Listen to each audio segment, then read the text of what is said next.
Hey, good morning. It's May 1st, 2022. Just wanted to do a quick video. Finally finished the installation of the running boards on my 76 Highboy, as well as earlier installing the freshly powder coated black old style brush guard.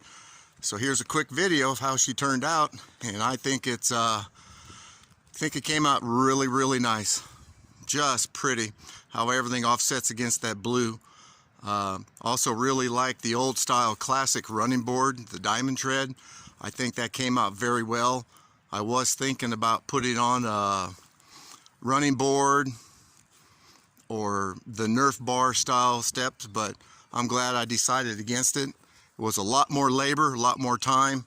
Took me about 4 days off and on to get everything mounted securely, but it really came out well, and I like the look of the truck with the old style running boards. I'm very happy with it.